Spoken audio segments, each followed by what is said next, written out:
Let's be real, life is messy. We all wrestle with loneliness, guilt, and shame. Having a supportive community and the right resources can make all the difference. That's why we started Healing Unscripted.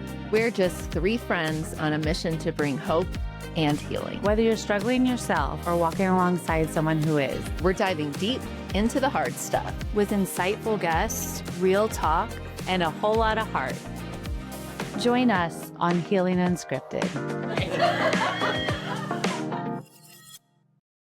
Hi, everybody. I'm Jen. Welcome back to Healing Unscripted. And be sure to like, share, follow, and subscribe wherever you watch or listen. Hi, everyone. I'm Liana. We're just a little late as October is the official month that is set aside for domestic violence. But it is a very important topic, and we just didn't want to miss this. Hey, and I'm Laura. Today, we're talking about domestic abuse, but our special guest today, Allie, is here with us. She also has a personal story, but she also works for advocates now. So we're going to get to learn a little bit about a local resource here in our community that can help out men and women here.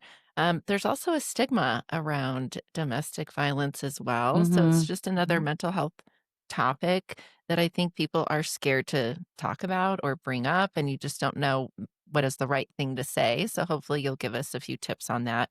But it is, it's something that fills a person with a lot of shame, guilt, denial, and fear. And they're just wrapped up in like this very devastating cycle that you get into. And it's a cycle and a pattern, and you kind of stay stuck in it until usually, something really breaks and you realize that you need to get out of a very dangerous relationship.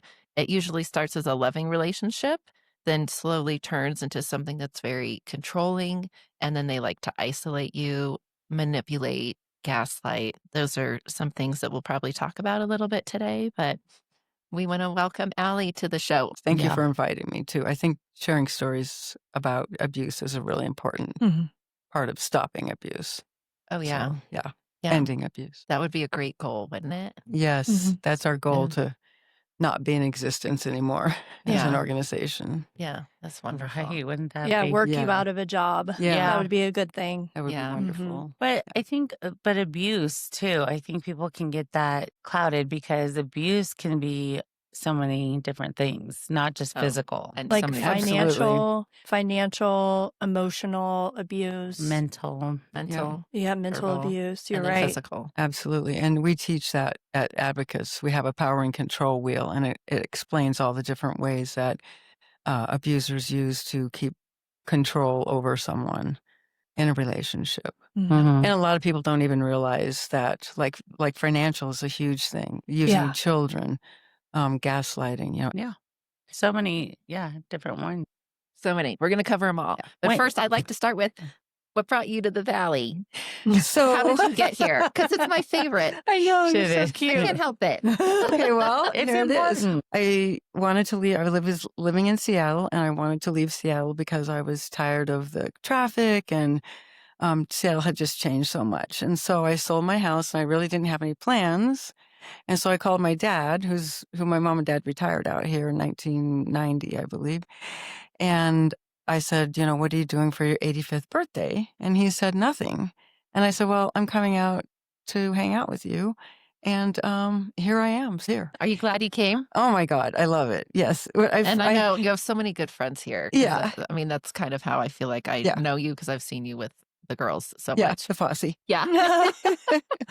Yeah. So no, it's been great. So I finally said, do you need a roommate? And he said, yeah. So, but it's like a blessing that I'm able to be with him. And he's going to be 94 in January, and he still skis like 50 Oh days a year. my gosh. So, I love hearing that. That is yeah. cool. He's so That's inspiring. Yeah. Oh, that's so So it's awesome. really good. Oh, we should have him on. He's the No podcast. kidding. He's the best Yeah. roommate I've ever had. So. Oh, Let's have that's him lovely. on. Yeah. Will he say the same thing? What's that? Yeah. Oh, yeah. That- Absolutely. We're just like two little peas in a pod. It's That's really so sweet. cute. Yeah, we get along very well. That is awesome. Yeah. I love that. Yeah, I do. Okay. I have 3 sisters, so Okay. they're not anywhere near here. So Okay. they come for holidays and things like that. But yeah, So you're glad you made the move. I'm very glad I made the move. It was really hard getting used to a small town Yeah. from a big city. Oh, But yeah. now when I go back to the big city, it's like, You're like, oh my get me gosh. out of here. Yeah, exactly. It's nice to visit, but yeah. Gotta go. And how long have you been with Advocates? So I've been with Advocates for 3 years in February. I started as a volunteer on the Safe Line, and then I became a backup on the Safe Line, and then I worked half-time as a volunteer coordinator, and then I worked full-time. One of the advocates left, and I took her position. So, yeah, Wow. kind of going backwards in my old age, but yeah, I love it. that. Something So- so purposeful. I really love it because I knew when I had this relationship that I wanted to be able to help people who were in domestic violent relationships because it's really a difficult thing to Mhm. navigate. Yeah. So, And that's definitely a case of you really need somebody who kind of understands that. Because if you don't Yeah. understand it, I do think that's a hard one to empathize with. It would be a little bit hard for me to understand. people tell me what they're experiencing. I mean, I sometimes share, if it depends on the situation, but sometimes share my situation as well. Mhm. So but I know exactly where they are. Well, it's nice to know and talk to somebody that has come out on the other side. Absolutely. And it's inspiring. So when you're Yes. talking to somebody who's in it and Yeah. doesn't think there's a way out, to meet people that have gotten out and have succeeded is really hopeful. Yeah, And exactly. helping people too. Mhm. Yeah. Yeah. And we at Advocates, we work with people who want to stay in the relationship and who want to leave the relationship and who are undecided. Okay. So we support all of those that's wonderful. situations. Yeah. How many volunteers does Advocates have? We have about 10 right now. We're just actually doing our Safe Line training starting tomorrow. So Is we'll have that a enough? couple more. It's never enough. Okay. but, Yeah. but I mean, so we have a lot of people that travel a lot, you know. Sure. So that's kind of a issue sometimes, but we always get through it, you know, and are able to coverage. Like today I'm on call, but I have a volunteer on, so I'm not worried about. Well, if you get called, we can all go with you. Like we Yeah, all be absolutely. like, we'll show up On set. on Yeah. set. Live. This is going to be live. Sorry. Yeah. Let's sign the disclosure. How long has Advocates been here?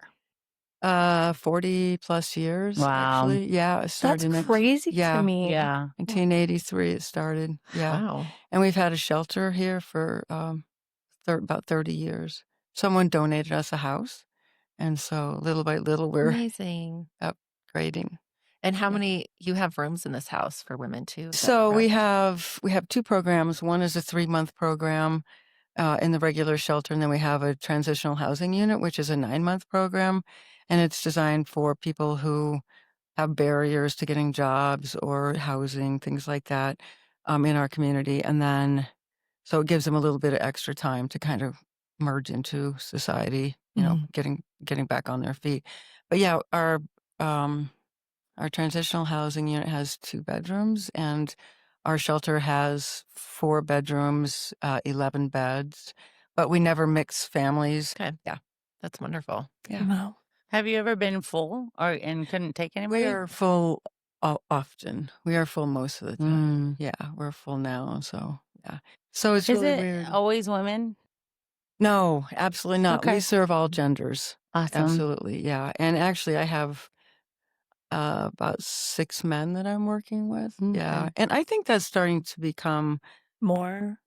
people are more educated around it, and also there's less shame in it. I know there's a lot of Yes. shame, but you know, we try to make it so that people are welcome and say, no, this is an abusive relationship, because a lot of people don't believe men when Right. they Right. say I'm being abused by a woman, and it's like, yeah, women they're abusive. Yeah. You know, Mhm. definitely. There's some Everybody mean can people be. out there. Yeah. Doesn't matter. Exactly. Do they ever have the opportunity to stay at the house?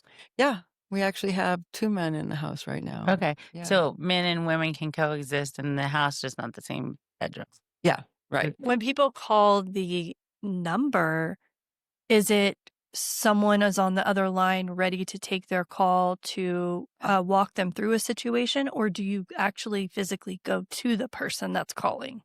It depends on what the situation is. So it's 24/7 Safe Line. Anyone is welcome to call, even if they don't know. I don't, because a lot of people say, I don't really know if this is the right place. And if it's not the right situation, that it's not intimate partner violence, then we'll help them find other resources. But yeah, there's somebody there. And so like they'll call and say, I want to meet with someone to talk about resources, or they'll say, I'm in a really dangerous situation and I need to get out of it right now. So what we can do is like right now our shelter's full. So if someone called us and said, I'm in a really dangerous situation, I'm in Steamboat, I need to get out of here, we would put them in a hotel until we could kind of figure out what to do with them, Mhm. like if there are other places in the state they could go Mhm. to, or family, friends, coworkers, that sort of thing. So we just try to help people find the resources that they need, basically. Oh, that's wonderful. Yeah. Sometimes Do you it's hard to ever do on your own. run across somebody who is falsely saying they need help? Yeah, that's a very good question. Yes, yes, we do. I Uh, These are the kind of things that Terrible. go through my head. no, that's a very good question. So we do have what's called fantasy callers. And so because they know that when you're on a crisis line that you have to answer, and you have to at least try to figure out what their issue is. And um, oftentimes it's things men doing, or I guess it's always been men in the calls that I've taken, maybe they're, pleasing themselves in a way. But eventually you kind of get to know, like, this is not an Yes. acceptable thing, so I'm going to hang up. If you try to redirect towards, let's talk about getting you some resources for your issue, and they go right back to talking about, Yeah, I'm sure by now Yeah. you've kind of figured out the red flags. Okay, Yeah. I was not thinking that you were going to go that direction. Okay. This It's is now your we're fault. getting down to the Yeah. T. But there Holy are also cow. people who really have learned how to answer the questions when we do our intakes, Mhm. when we're trying to screen people in, that know the system. They know what the answers are to the questions that we're looking for. But it's a lot of times we won't know until we meet them in Yeah. person. And then it becomes patently obvious that they're gaming the system. But honestly, it's not that common. Yeah. Most people that call us are really in need of Yeah. services. Right. So, It's probably something more like in the bigger cities that they get more of the yeah. difficult. Chester's. Yeah. Yeah. And Chester. also, Is that what it's called? Or Chester's did a we lot. just nickname? That's my word for I it. like it. Yeah.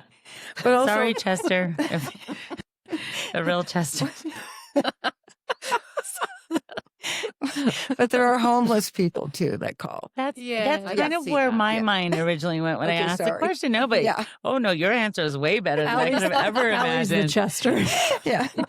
But no, I But, was yeah. thinking I was thinking about it's just people in our community that kind of are maybe Yeah. lonely and or want a person to talk to or want a place to stay and will make Yeah. stuff up. And this is just me Oh, because my yeah. mind, Yeah, people are homeless, and especially a lot of times people will come up for like vacation, like especially from the Front Range, they'll come up and get in a fight, and one person will take off with the car, and they have nowhere to go. And a lot of that will be domestic violence, so we can help them out, but sometimes it's not, and we really can't. We don't have a homeless shelter. I mean, the closest Mhm. one is Frisco. You just But- said something that reminded me of a story. Can I tell you guys a quick domestic violence story? You Yeah, tell us guys, your story. so we were going home one night late from a night out, and all of a sudden we're passing, it was like 12:30 at night, we're passing down on Lincoln, we're passing 12th Street, and I was going westbound. And all of a sudden I'm looking out the window and I see a dark figure in the street. And I said, "Stop, stop. I think that was a body." And someone's like, "What? No." I'm like, "No, stop." So we stopped, we backed up. It was a woman who was laying in the street naked in the I know it's so bad. Wow. In the winter, so the roads were icy, and someone had thrown like a trash bag or something over her. And she was very cold and very like not talkative. And we literally had to call the police, the ambulance. And it turns out, and she had a tire mark over her thigh. Oh my And it turns gosh. out she got in a fight with her boyfriend coming through town. He kind of kidnapped her and said, "Take off your clothes," and then threw her out of the car. This is pretty bad. But this really like shocked me, and this stayed with me for so long. It ended up she did have to go to the hospital. They did arrest the guy, and then we were gonna be on the witness list because we were there, and, the trial was months later. And by the time that trial came around, they no longer needed us because she didn't want To go after to him. go after him and changed her story. That's pretty common. And Mm. this stuck with me. I mean, it still does because holy cow. And I just knowing everything that we've learned now, I've always think about her like, I wonder if she ever got out. I wonder if she Mm. ever, got help. Yeah.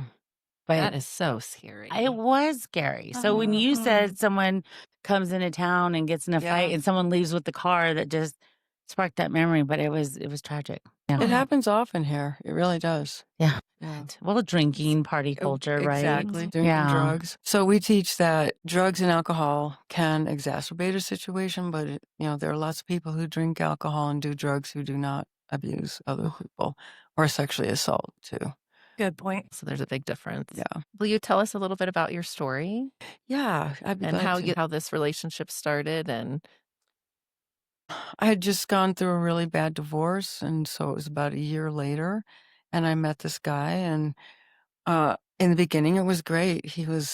We had a lot in common. We liked to do the same things. He was really romantic, and he liked to do things that I like to do, which I had never dated anybody who liked to do. Like we'd take these, just kind of get in the car and go someplace, or he'd find this romantic place by a river to have a picnic lunch. And he brought me flowers and, chocolate and wine and little cards all the well, time. that all sounds amazing. It was amazing.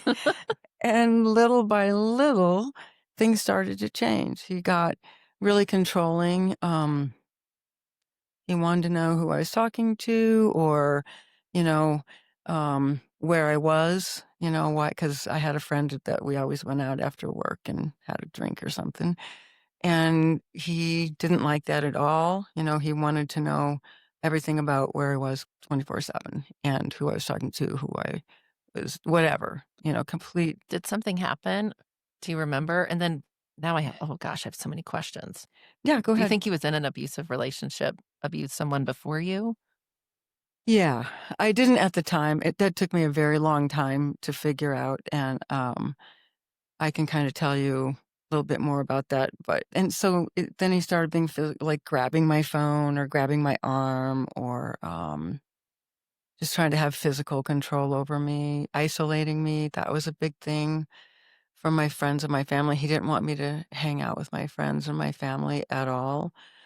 And That's one of the biggest warning signs. Yeah.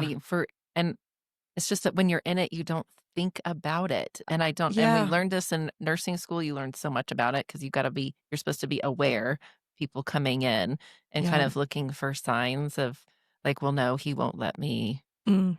do that, or I wasn't allowed to make my appointment, or I'll have to ask him about my Yeah. follow.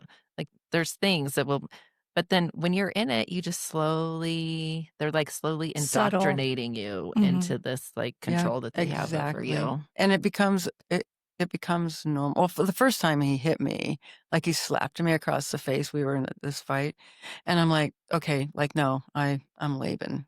And so I broke up with him, and then he spent like 2 months trying to talk me into, I've never done this before. It was just something we were drinking or whatever, and over time I just kind of softened to it and went back with him. But same thing happened again. It was good, and then it wasn't. And this time it just kind of became normalized, exactly what you were saying. I mean, we still had good times. That's a part that keeps a lot of people in abusive relationships. There are always good times. It's not like it's bad All all bad. the time. And you always hope that it's gonna be better Right. or change. And it Right. does change, but it doesn't. But anyway, so then things went from that to a physical, like hitting me in the beginning where you couldn't see, stomach, arms, legs, things like that. And then that progressed to like full on, like punches in the face. And the first time I got a black eye, which horrified me, I woke up in the morning with the black eye and I was trying to figure out what to do with it.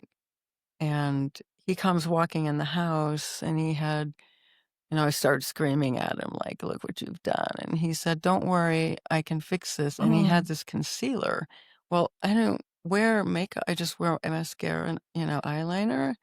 And I'm like, what's concealer? And so he put it on my black eye. And I was like, okay. Mm. So that was my first clue that He's he done this before. Oh, Because God. in the He knew before what this, to do. I believed him that that I was causing it. Because he would always tell me, like, I've never done this. This is all your fault. Why'd you make me do this? Yeah. Mhm. And so I would try to change. I would change my behavior if I just could do this certain thing that he wants me to do. It would end the fighting. But over time, it doesn't. Nothing that you do. No, because they just want to fight. They just want to be in control. Mhm. So abuse is about misogyny and power and control. They want to control your every move that you make, everything that you do. And so they use all the different, financial, emotional, verbal, all of the techniques. Is it an all or nothing type thing? Like, do they use all of those things? They'll use Or what is someone works. just financially abusive, or is someone just emotionally abusive? I mean, they can be, because we get people that call that say he's only ever been verbally abusive. So, but we also know that that can change at any time. And that's what we try to tell people. Well, and verbal abuse is just as hurtful as physical Absolutely. abuse and mental abuse. So when someone's like, well, he's never physically abused me. Yeah. I'm like, well, that's still abuse. Absolutely. And a lot of people like, don't it doesn't understand have to be that. physical. A lot of people actually believe that if it's not physical, it's not abuse. I know. So This is why we give him the crazy. power and control wheel. These are all the ways that he's controlling you. Or sometimes it is just one thing, but if it's verbal, it's generally emotional too. Right, psychological. Absolutely. I mean, Yep. but I've also heard this. I've also heard people say, I almost wish he would just hit me so I have evidence. And Well, I'm that's like, oh, That's what I was just man. going to say. There's we get you that can't. a lot. I mean, you can call advocates, but you can't call the police and say my husband called me the F bomb. That's not true or my wife anymore, called me." actually. That you can get a protection order on just verbal and mental and emotional. Oh, you Yeah, can. you can, if you can prove that. Yeah, like a Oh, lot yeah. of people text things, but Yep. but it is true. Most of the stuff that they do, is not illegal, and so they really can't. They don't have much recourse Right. unless they get really hardcore evidence that Yep. they can go to court with.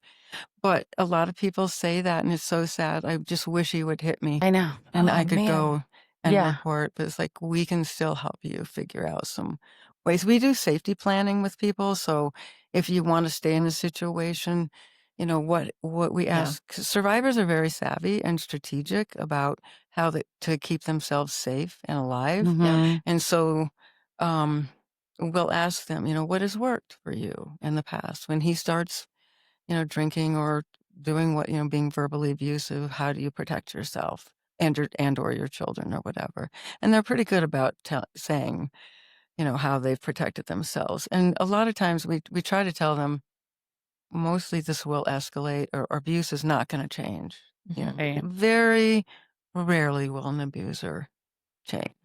Well, not So- without extreme Intervention. Yeah. Mhm. change it. I mean, they Yeah. have to You have to realize there's something be wrong. the that they ones need that fix. go to Absolutely. counseling, start going to group settings Yeah. or therapy, but it's never going to change if nobody does anything. As long as you're It's going not to just get naturally away going with to it, get better. you're going Right. to keep doing it. Yeah. And as Yeah. long as that, And it's like they just keep testing the limit. absolutely. Yeah. Until Yeah. there's that point of no return. Yeah. Did you have a point of no return? So what happened with me is that it was escalating, and I knew it was escalating. And he had always said to me, I could kill you at any time, which I'm like, okay, whatever. Oh. Didn't believe it. That's heartbreaking. I that know. I just know, sounds- right? Yeah. Yes. Because it was so normalized. That's the sad part. Yeah. But But then- he had worked up to making it normal. Yeah. Just like, And so at one point he came in and I could tell there was something different. I didn't know Mhm. what was going on, but just a look in his eye. And he said, I'm going to kill you tonight. And oh my I gosh, I'm was so like, sorry.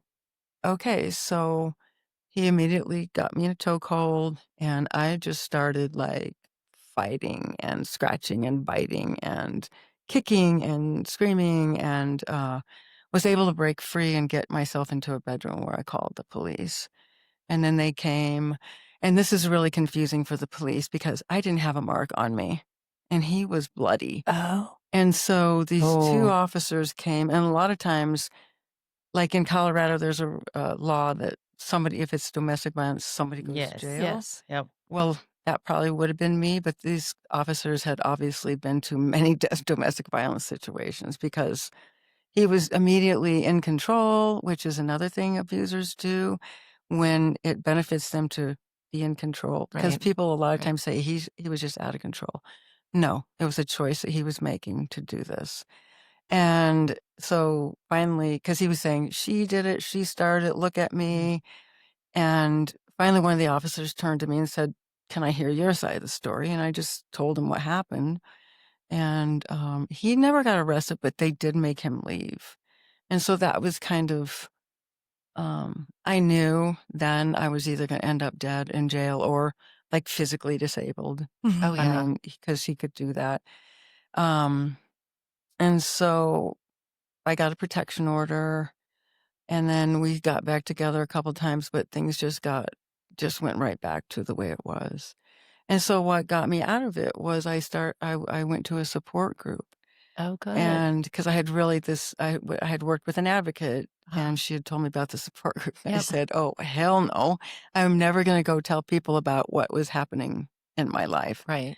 But I couldn't figure any way else out of it. I just needed to try something different. So I went and there was this group of amazing young women who were all in the same situation as I was. Some lived with their abusers, some had babies with their abusers, but I learned a lot about what was really happening. And for the first time, I actually told the truth, like the real truth, not what I told my family, friends, Right. and the Mhm. courts, but like the real truth of what was happening. Yeah, I was just gonna ask if you had a friend or a family member that you ever felt like you could trust, but you just answered that you didn't. I had a coworker who was going through a similar situation, and she was very open about it, but I was ashamed and embarrassed. I Mhm. Like, wasn't raised that way. this and- isn't me. How did I get here? Exactly. Yeah. And so, but when I went into the support group, every other person in there was experiencing the same thing I was. Yeah. There was no judgment.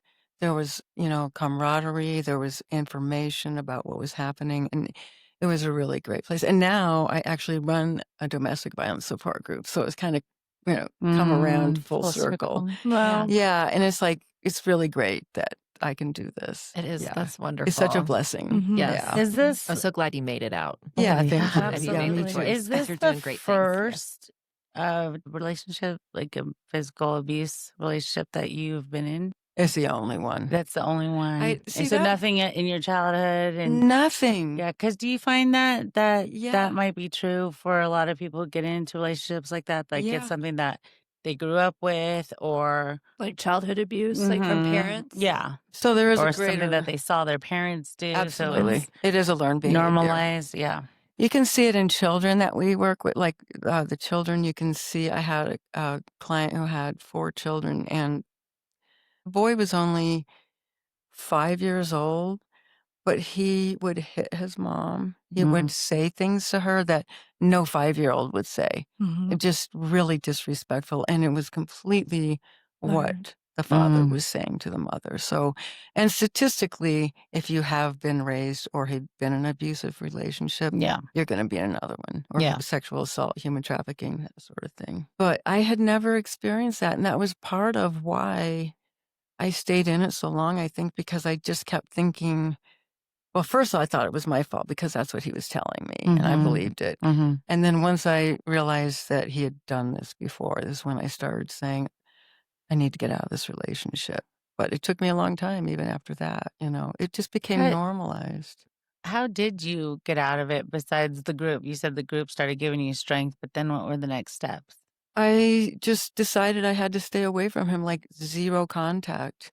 And that's really what it was. And Mhm. I knew, because I knew where he traveled, and so I just avoided all those places. I avoided his friends, Just kind of and ghosted him. yeah, Yeah, but usually blocked that him. doesn't work because they'll come after you and try to win you over again. So he tried that many Okay. times. Yeah, he definitely would show up, and I just would be like, "You got to go, or I'm calling the cops." Good And for you.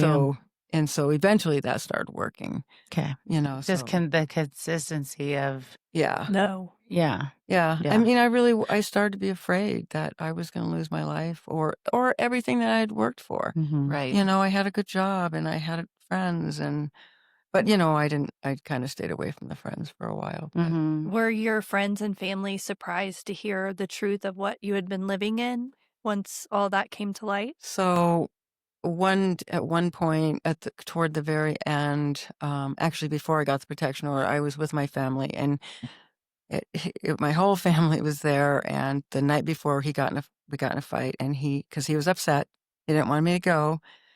And so, but he scratched my face, just, so I went and I tried to lie about it. And I'm a terrible liar. And so, but my brother-in-law is a doctor and he pulled me aside and said, "What happened to your face?" And I said, "Oh, I was something about a rake." And he's like, "No, that is a scratch mark. And I've seen bruises on you before. And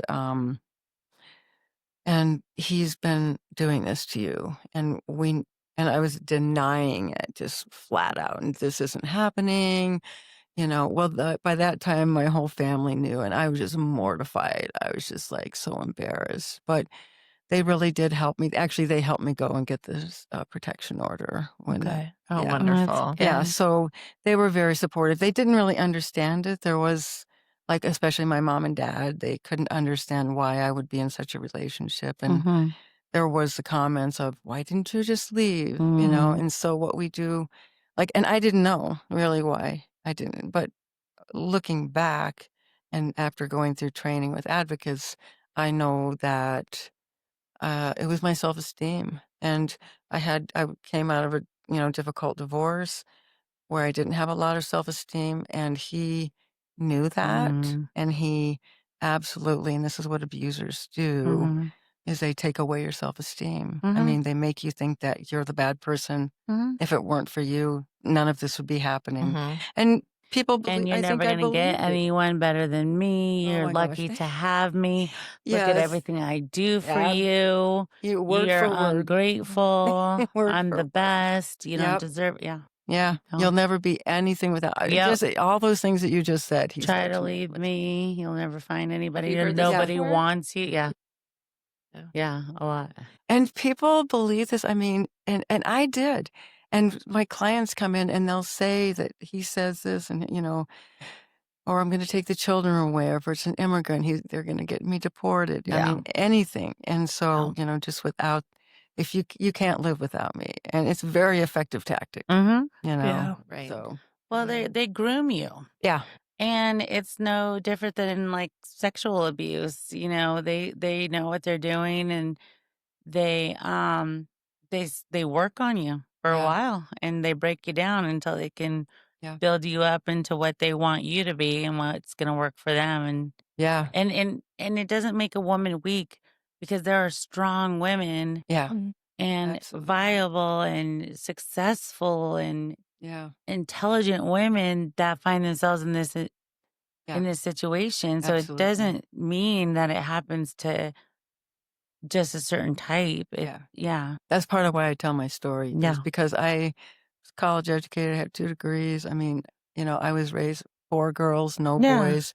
My mother was a political activist, community activist. I mean, So we you were don't even raised to be fit the strong mold women. Mhm. of like the norm Yeah, that's of what you think. abuse. But I Yeah. mean, there are people of all walks of society, all levels of economic Mm-hmm. status. I mean, it doesn't matter, and a lot of times, I mean, I work with people in this community who are prominent families, Mhm. and if they're no one else knows. They might Mhm. have one friend that knows, but they don't talk about it because it would bring shame to the Mhm. family. It's like, Yeah. What those are is hard. something that if someone came to us or we found out as a friend or a family member that would be important or impactful for us to say to them Good or not question. That's to a very say? good question. Yeah. Yes. So one thing is like never victim blame. Don't ever say, why don't you just leave?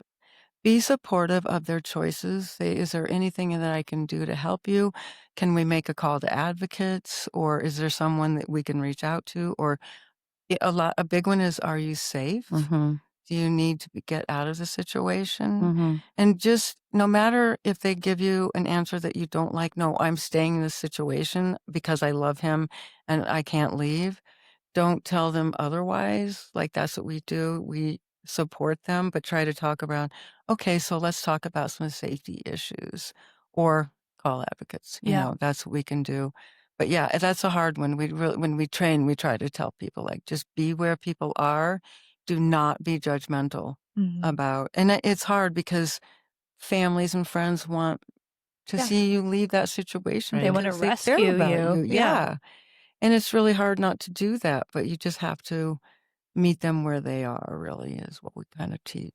So, and that's hard, to do. Yeah, that would be hard if it was like your sister or, Yeah. Mm-hmm. Oh, And, yeah. Because your first instinct is to, protect. Yeah. yeah, and so, get a the, baseball bat. Mhm. Right? Oh, Did that's I smart say of that you. out Yes, loud? that's bad. Wait. No, that's protection. no, Were you ever afraid that he was going to come after you and while you were avoiding him and he knew that you meant business now, were you ever afraid that he wasn't going to take no for an answer? yeah, absolutely. I was terrified of him. I But you just mean, kept on and your group helped you and yeah. I just tried to figure out ways to keep myself safe. I kept, gas in the car, and he had this truck that was really loud. So I still have that trigger. When I hear a loud truck, I'm always like, but it's gone away over time. But yeah, I was terrified that because he would just show up, Mhm. and I would just eventually say, if you don't get off my property, I'm going to call the cops. Oh, that's scary still. But he just would that always was say, just there. call him. And so finally I started doing that. Now he didn't get in trouble, but he would leave. So that Yeah. was a good thing. Yeah. But eventually it just got to the point where he stopped doing it. Well, he found someone else. Probably. Yeah. Yeah. Yeah. Yeah, that's what we say. He's Yep. moved on to the next victim. Yeah. Mhm. Yeah. I know And then you're you can't- leading groups now, but are you still having to seek therapy for yourself, overcoming that situation? No, I don't really do that. The most healing thing that I have done is to tell my story. Mm-hmm. It really, and I thought that I was through this.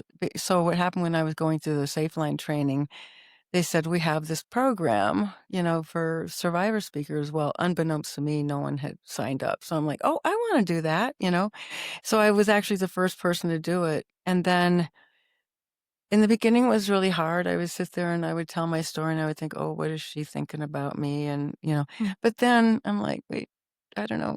But like, it doesn't matter because they should be thinking bad things about him, So it's really been healing for me. And, Yeah. and I try to tell people that I work with, like, eventually I hope that you get to a point where you can tell your story, Mm-hmm. whatever it is. And so some people are open to it and some people say, I would never tell anybody. And I was there before, so I know Right. that. Yeah. I feel like guilt and shame only is at its strongest when it's not shared Yeah. and when you keep it to yourself. I But Yeah. yeah, sharing everything, it is key. That is, Yeah. it's good advice. I think that's a key factor in keeping abuse happening. Is Yeah. if you're silent about it. Yeah. And that's what they depend on. Yeah. No one's going to believe you. You Yeah. don't, people believe me more than you. I mean, on and on. And even in the beginning, you believe that. But Mhm. then it's like, I really don't care. whether people believe me or not, Mhm. I know the truth about what's happening. Well, and I think that that stigma is coming out of an era where it was Yeah. don't tell, and nobody can know our family No, secret. everything was Hush, hush hush. hush. Yeah. Yeah, A there secret. are Mhm. more avenues to where people can communicate. Yeah. Do you guys know that there's a Facebook page that says, "Are we dating the same guy?" I do. Okay, because I was gonna say, I wish. How I do you know know. that? I know this because my brother got busted on this very Oh. site. So that's how I know about this. So I do know how this Okay. works. Yeah, so it has its uses. It has its use for that too, but it also has its use for people will put any tea on this guy, and literally there'll be people, "Oh, I dated him. He had this red flag, this red flag. He hit wow. me. He did this. He used Great. this and this and this." And women are like, I think they have one for men too. Are we dating the same girl? But that it's just awesome. Like, I think that is so cool because literally you can go to social media, Cross check. put your cross check, and people, I feel like, have each other's backs more Yeah. because we're just communicating. Yes.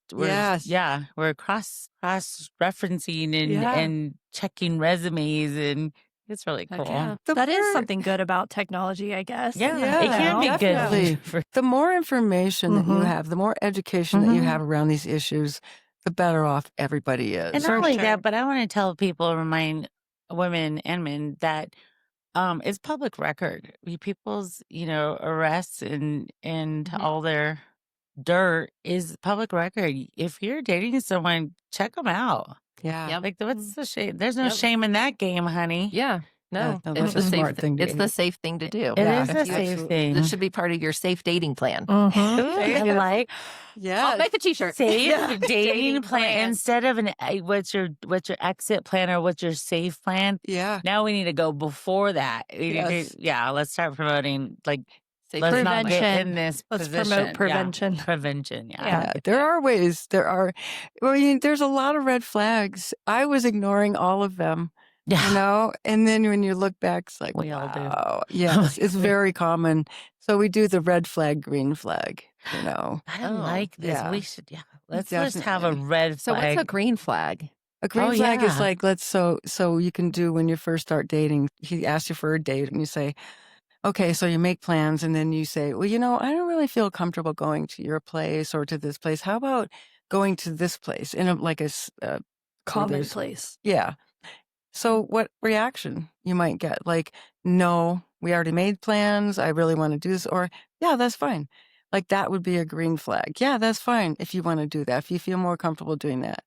As opposed to, we already made plans, so let's just keep it the way it is, so. Oh, starting the controlling. Okay, can we have a Yeah, whole that's what nother that is. podcast show Yeah. on just red flag, green flags? Yes. Do you Mm. need some? I need some advice. We need Yes, I have a whole list. of No, I what to don't do. need advice because I'm I think not she's got it dating. figured it out. No, yeah. She has figured it out, and it's a no to everyone. It's a no to Wow. everything. That's where I am. Do you want coffee? Nope. Absolutely, yeah. No. Did you say cinnamon roll? You can bring that to me. Yeah. Or we are not going on. Yeah. In a public place.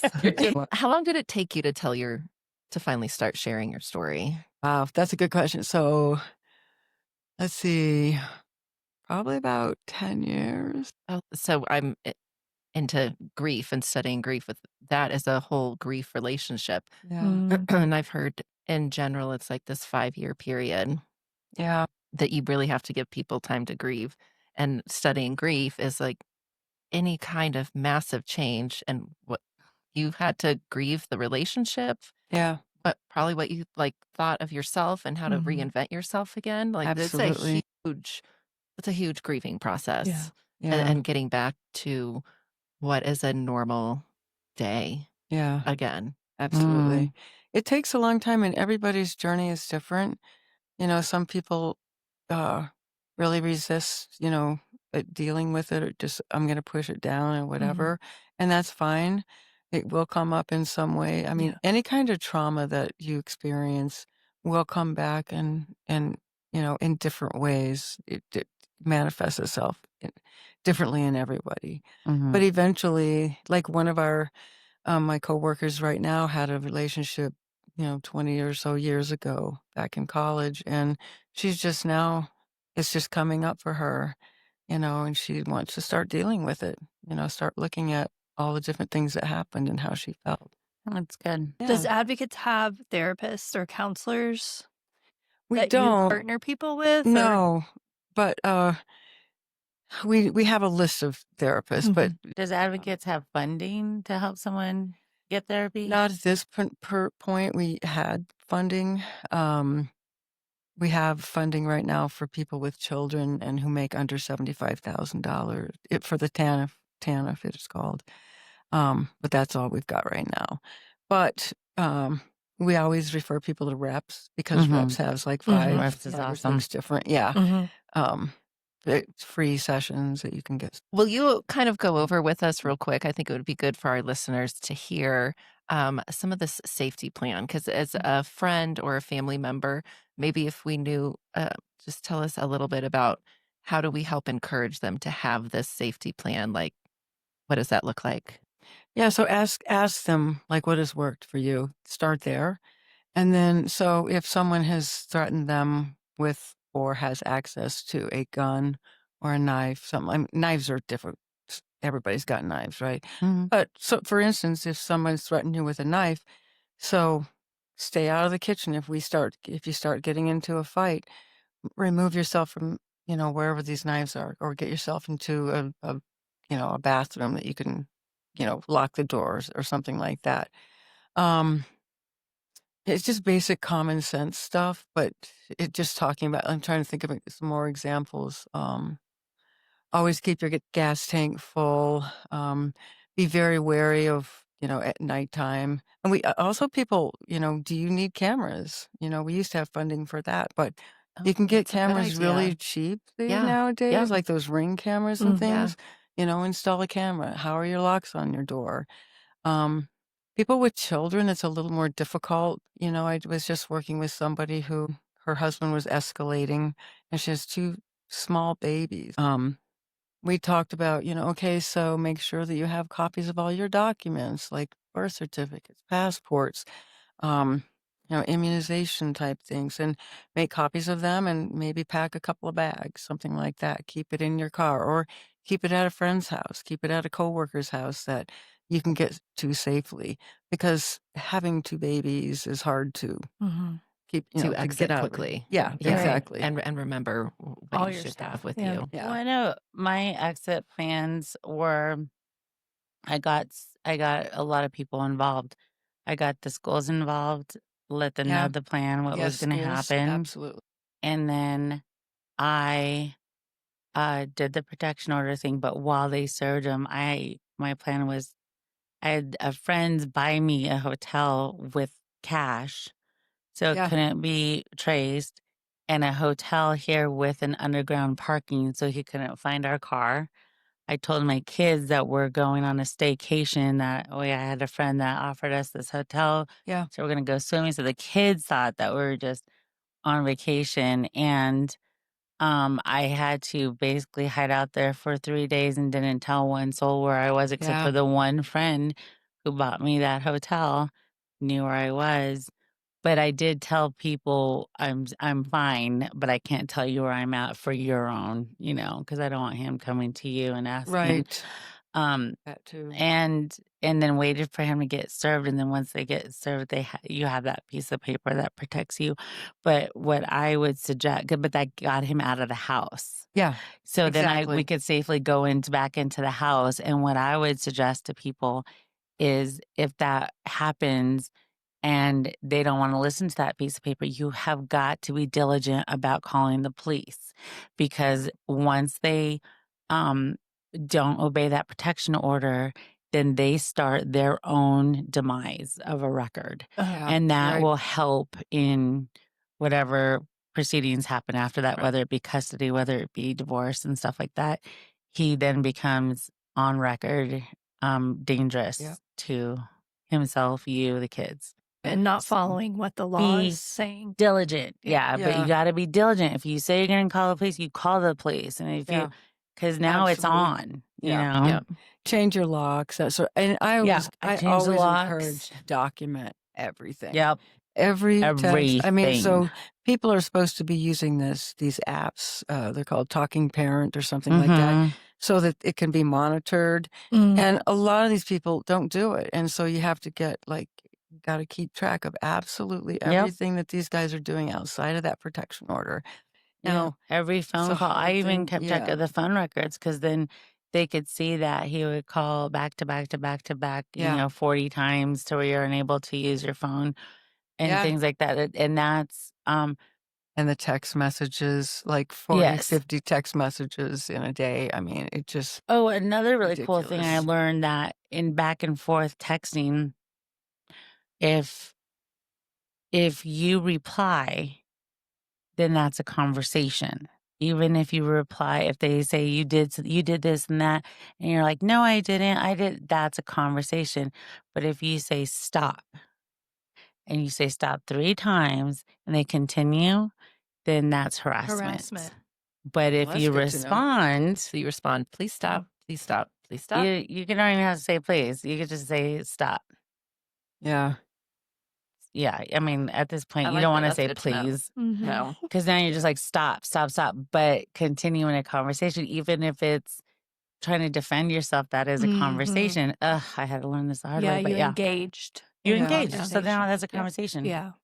And a lot of times people with kids, so the abuser will start texting and get to, back it up to a place where we got to decide what to do with this in this situation. Am I going to pick him up or are you going to pick him up? And so the person responds Yeah. because of And now this. you just started a And so conversation. that's using the kids as, Yep. Yeah. tactic control. Yeah. They use anything they can Anything and to everything. keep you in control. Absolutely. Well, Even what if it's negative, Oh, yeah. that's still They a don't response. care. That's No, still they don't care. attention. Yes, Yeah. absolutely. Yeah. That's Well, then true. they can say, stop being rude to me. Because I get this all the time. They say, they'll say I'm something just trying to like, be nice. you're yelling at me over a text. That's what I heard last week. And I'm like, what? Like you were it's just a comment, So it was just a way to, be abusive, Yeah. about whatever it is you're saying Uh-huh. is going to be wrong. And then we deal with the whole narcissist thing. So that's a Oh. whole that's other. That's a whole nother show. That's about No, a 10, I do want a show 10-part on that. series. Yeah. seriously. It is. That is bad. the layers upon layers. I think we need about 4 shows on that. For At I know. least. I hope At you like least. this, Allie, because we might want to have you back. A bunch. Absolutely. This is actually Narcissist part fun. 1. Well, I'm just so happy that you came here and Yeah, that thank you you're for doing what you're asking doing me. because Yeah, we need people you. in the community that want to Yeah. volunteer and do this. So would you say that you're looking always for volunteers? Always. Okay, You good. just send them And my way. funding, probably. Yeah, right now funding's an issue. Okay. So yeah, Do you guys have a grant writer? Do you we do- do. Okay, We that's actually do. wonderful. So the way we have an organization called Better Tomorrow, Mhm. and that's the umbrella organization. And so there's a grant writer and a person who does all the marketing and does everything, but and a bookkeeper under that one. And then we have advocates throughout county, the Brighter World Child Advocacy Center, Queer Futures, which is the LGBTQ Resource Center, and then we have a program called Comma, which basically she goes out to bars, she works with schools, any organization basically to educate people about like sexual assault, domestic violence. Oh, But yeah, very good. like they work with the bars to figure out. So if you see somebody in a situation like this, know that this is happening and here's some ways you can safely intervene, things like that. Nice. Yeah. It's a really great program. Oh, you have a lot of contacts for Yeah. us to pull on. Yeah, to the show, too. absolutely. I mean, I didn't know Yeah, that I think the Comma umbrella would was that be- big Mhm. and that there was that many organizations. Well, thank you Yes. for being so brave to share your story. You're welcome. Thank you for And asking. is there anything that you want to leave our listeners with today? I would just say if you're in the situation or a friend is in the situation, just know that there's help available, and it's not shameful to reach out for help. It's really a good thing to do. And to get yourself safe, and that it can happen to anybody. It really can. And it's okay. And there's help available. So reach And- out to advocates. And There you go. would they call the crisis line listed Absolutely. here, the 970-879-8888, and that's 24/7? That's 24/7. Absolutely. Great. Somebody will answer the phone. Perfect. Yeah. Or you can go online as well to see what resources you guys Yeah. offer. Yeah. We do have a website. Perfect. Yeah. Thank you so much. Yeah. Thank you guys. It was nice to be here. And We look forward to our next show. Green Yeah. light, green green flag. flag, green red flags, red flags. And then orange flag. I'm talk like, a little bit green about light, red light. we can even do a We play game. that. That's like, you know what? We're Like doing a dating training. game show. I may do that. There you go. Yeah. Green flag. I love it. Oh boy. All right. We need to Thank help you her with guys that. so Thank much. Bye.